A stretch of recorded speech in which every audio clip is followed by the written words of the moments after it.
다음 주면 벌써 민족의 대명절 추석입니다. 많은 분들이 기다리실 텐데요. 오늘 집중 인터뷰에서는 추석을 앞두고 피해가 우려되는 신종 보이스피싱에 대해 금융감독원 불법금융대응단 김상록 팀장과 함께 자세히 알아보려고 합니다. 안녕하십니까? 네, 안녕하십니까? 네, 지난주에 제가 문자 하나를 받았는데요. 고금리 대출에서 이 저금리 대출로 바꿔준다는 전화는 사기니까 주의해라, 이런 문자 내용이었습니다. 그런데 이게 이제 금감원에서 방통위와 함께 보낸 거라면서요? 예. 최근에 이제 민족 대명절인 추석을 맞이해서 이제 보이스피싱이라든지 이런 사기들로부터 이제 국민적인 피해를 좀 줄이고자 저희가 방통위와 함께 그 국민들한테 이제 경각을 주기 위한 문자 메시지를 발송했습니다. 예, 그 보이스피싱 계속해서 늘어나고 있죠. 그런데 이 공공기관을 사칭한 보이스피싱은 좀 흔히들 많이 들어봐서 좀 이해하기가 쉬운데 이 대출 빙자형 보이스피싱이라는 건 좀 생소하거든요. 어떤 건가요? 예, 대출 빙자형이라는 거는 이제 말 그대로 대출을 해줄 것처럼 이제 사람들한테 접근을 해서 이제 대출을 해주게 필요하니까 어떤 일정 금액을 보내라. 그리고 그 금액을 편취를 하거나 심지어는 이제 대출을 해준다고 하면서 대출 금액을 이제 그 사기범들이 어떤 지정 계좌로 입금을 하도록 하는 그런 이제 형태의 보이스피싱이라고 할 수 있겠습니다. 예, 급전이 필요한 서민들에게 좀 많이 이용을 하라고 좀 권하겠어요. 예, 왜냐하면 이제 대출이 필요하신 분들은 이제 어떤 경우든지 간에 대출 금액을 좀 얻고자 하는 게 강하기 때문에 일단은 뭐 예를 들면 어떤 수수료가 필요하다든지 아니면 이제 귀하의 이제 신용 등급이 낮다든지 이렇게 얘기를 하게 되면 거기에 속아 넘어갈 수밖에 없습니다. 그렇군요. 이 피해가 점점 늘어나고 있다고 하던데요. 구체적으로 좀 짚어주신다면요? 네, 전체적으로 최근에 이제 금융감독 당국의 어떤 적극적인 홍보라든지 또 국민들께서도 이제 보이스피싱 피해 사례를 많이 접하고 계셔서 전체적인 그 피해 규모는 상당히 많이 줄었습니다. 그래서 이제 올해 상반기만 하더라도 월 평균 122억 원이었는데 이 금액 중에서 차지하는 이제 대출을 빙자하는 이런 사기의 어떤 이제 유형이 좀 비중이 작년보다 늘어나는 상황입니다. 그러니까 전체적으로는 좀 많은 것이 완화가 되지만 대출 빙자형 사기는 늘어나고 있다. 그래서 지금 2016년 상반기에는 그 비중이 절반을 넘었습니다. 69.0%를 차지하고 있는데 지금 이 방송을 보시면서 그러면 실제 피해 사례는 어떠지? 이런 그 실제 사례를 들어보면은 좀 피해 예방에 더 도움이 될 것 같은데요. 그 실제 사례를 좀 짚어주신다면 어떤 내용들이 있을까요? 예, 예를 들면은 이제 그 어떤 사례가 있냐면은 이제 캐피탈사 직원을 사칭하면서 어떤 이제 대출을 필요하니까 이제 대출이 가능한데 일단 그 대출을 위한 수수료가 필요하다. 그래서 85만 원을 송금한 경우도 있고요. 그리고 또 한 가지는 이제 또 은행 직원을 사칭하면서 대출을 해줄 테니까 거기에 대해서 예를 들면 일정 금액의 어떤 그 수수료가 필요하다고 했지만 거기에 따라서 이제 그 대출을 또 했거든요. 1,000만 원의 대출이 일어났는데 그 막상 그 대출금은 본인한테 가지도 못하고 그 사기범이 요구하는 계좌로 그 대출금을 입금해 준 사례도 있습니다. 그러니까 신용등급 상향률을 요구하면서 그 수수료로 85만 원을 요구한 것도 있고요. 또 그리고 저금리 대출을 받기 위해서는 고금리 대출 기록이 있어야 된다면서 또 그걸 다른 대포통장이나 그렇게 보이스피싱으로 악용을 한 거죠. 그 계좌로다가 이제 입금을 하도록 하고 왜냐하면 이제 그 이유는 뭐냐면 그 금액을 입금시키고 어떤 금융거래 기록이 있어야 되니까 수시로 입출금 기록이 있어야 된다. 이런 식으로 이제 사람들을 이제 현혹하기 때문에 사람들은 이제 예를 들면 자기가 필요한 금액이 500만 원이다, 1000만 원이다 하면은 근데 그 대출 금액이 일어났으니까 거기에 따라서 이제 그 금액을 이제 본인이 이제 가지면 되는데 그걸 이제 사기범이 요구하는 대로 이제 입금을 해서 이제 금융거래 기록을 만들어야 된다는 말에 속아서 그런 경우가 많이 있습니다. 그렇군요. 그런데 지금 말씀해 주신 사례들을 직접 들어볼 수도 있다고 하던데요. 어떻게 하면 되는 건가요? 네, 금감원과 이제 경찰청이 공동 운영하는 이제 보이스피싱 지킴이가 있거든요.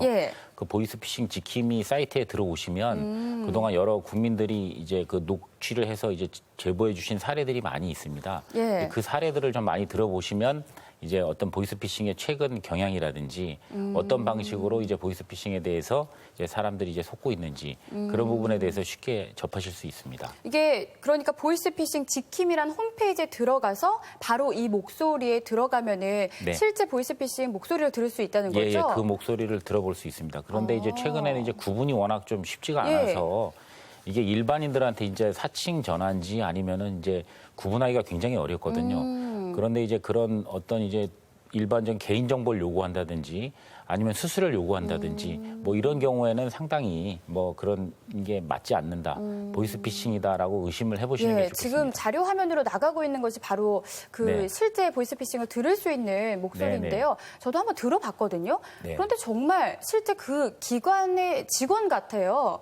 구분하기가 힘들 정도로 굉장히 전문화되어 있는데 최근에는 이제 예전에는 이제 어떤 뭐 검찰 직원이다, 금감원 직원이다를 사칭하고 또 조선족들이 이제 통화를 하다 보니까 사람들이 이제 억양이나 이런 데서 이제 많이 이제 노출이 되다 보니까 최근에는 이제 어떤 이제 그런 억양 구분도 거의 없고 그다음에 어떤 기관을 사칭한다기보다 어떤 사람들에게 실생활에 필요한 대출을 해준다. 이런 식으로 많이 접근을 하고 있습니다. 꼭 홈페이지에 들어가셔서 바로 이 목소리 들으시고 이제 피해 예방에 도움이 되셨으면 합니다.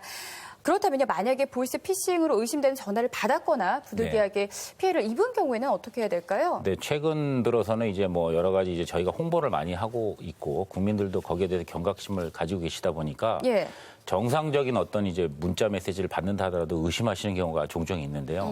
일단은 뭐 최근 들어서 추석이다 보니까 추석을 빙자한 뭐 택배 문자라든지 이런 거 같은 경우에 일단은 그 해당 회사로 확인을 해보시는 게 가장 좋겠습니다.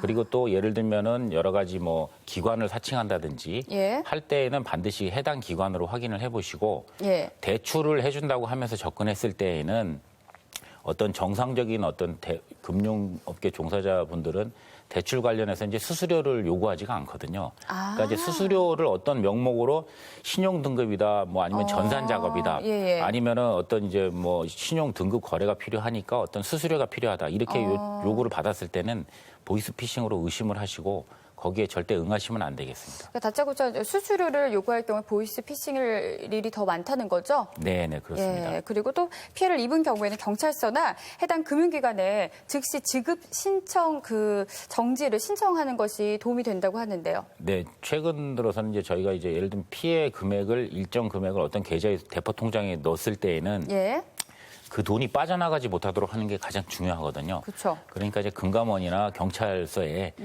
바로 신고를 하셔서 지급 정지를 시켜주시는 게 가장 중요합니다. 알겠습니다.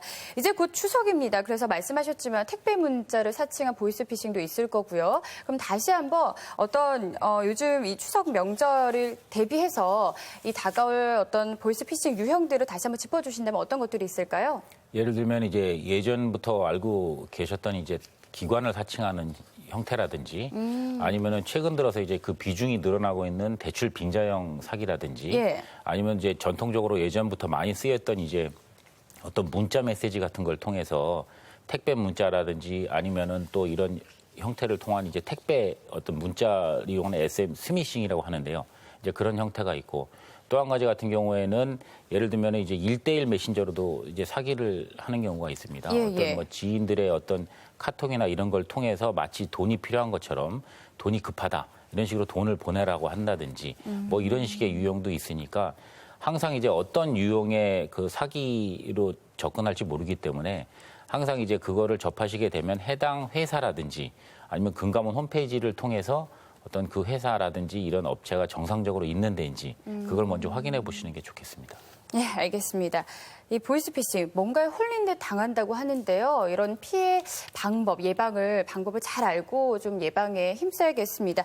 끝으로 시청자분들께 또 국민들께 당부하고자 하는 말씀이 있다면 마무리 말씀을 부탁드립니다. 네, 저희 금감원과 경찰청이 이제 공동으로 이제 운영하고 있는 보이스피싱 지킴이라는 사이트에 들어오셔서 실제로 보이스피싱에 사용됐던 범인들의 어떤 목소리도 들어보시고 그런 피해를 당하셨을 때에는 즉시 금감원이나 경찰서에 지급 정지를 요청을 해주시고요.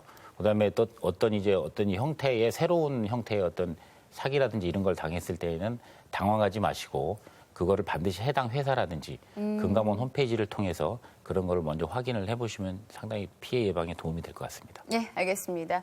세상을 살아가면서 이런저런 일로 피해를 볼 수는 있겠지만 보이스피싱으로 인한 마음고생은 피해가셨으면 좋겠습니다.